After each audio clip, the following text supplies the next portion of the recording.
A reference in a current show or movie from a previous entry in the franchise is usually done to make the fans happy. However, when it comes to the YouTube series Cobra Kai, those Easter eggs do more than just give us some nostalgia feels, they also move the story forward.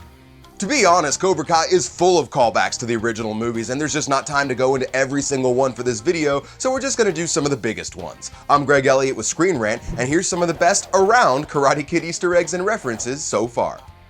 Setting up Daniel and Johnny's conflict, the first episode of the show opens with a flashback to the All Valley Karate Tournament from the first Karate Kid movie. But what's a little extra cool about this is that the producers actually used some unused footage from the original film, retelling a fight we're already very familiar with from a brand new perspective. And it also didn't take long for the show to drop the Cobra Kai code in there, which we hear again in episode 2 as Johnny recites it to his new student Miguel. Also in episode 2, Miguel asks him if he should clean the windows any certain way, which you would expect to be a super easy setup to get a wax on, wax off line in there, but nope, Johnny couldn't care less. Hey Sensei, is there any particular way you want me to wash these windows? Nah, I don't give a But we do get that payoff a little later in the season in episode 7 when Daniel uses the wax on, wax off technique to teach Johnny's son Robbie, just as Mr. Miyagi taught him many years ago. And just like Daniel thought it was a waste of time, so does Robbie, only to realize later that all that waxing did have a purpose. And in episode 8, Daniel also pulls out some catcher's gear with Robbie just like Mr. Miyagi did with him. And the scene even uses the same music.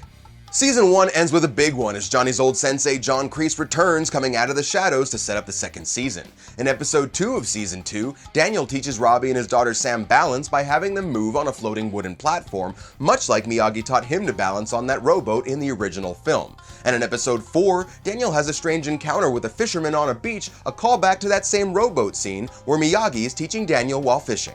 Season 2 also brings back the paint the fence and sand the floor training lessons from the first film, and we see that Daniel still uses the same meditation technique that Miyagi taught him to focus so he could break all 6 blocks of ice in Karate Kid Part 2. Robbie also finds Daniel's hand drum, just like the ones that came in handy at the end of Part 2 as well. This one's a little dark, but in Season 2, Episode 6, Johnny meets up with his old friends Tommy, Bobby, and Jimmy. They hit the road on motorcycles, and during the trip, Tommy dies, and the episode ends with Tommy getting zipped up into a body bag, which has got to be a callback to Tommy's line from the first film. Get him a body bag! Yeah! That episode also has a little throwback to Karate Kid Part 3, where Daniel admits to his students that he was briefly a Cobra Kai student himself, and he later teaches them the same kata that Miyagi taught him in that film. Season 2 ends with a pretty clear setup to Season 3 with Johnny throwing away his phone, not seeing that his old girlfriend Allie Mills had accepted his Facebook request. Nothing's confirmed yet, but that does make it look like Elisabeth Shue will be coming to Cobra Kai, which will give the show plenty more opportunities to throw in even more references and Easter eggs. We'll be here to go over those too when Season 3 drops, and let's just hope that with all these coronavirus delays, that'll be sooner rather than later. I'm Greg Elliott with Screen Rant, thanks for watching, and I'll see you next time.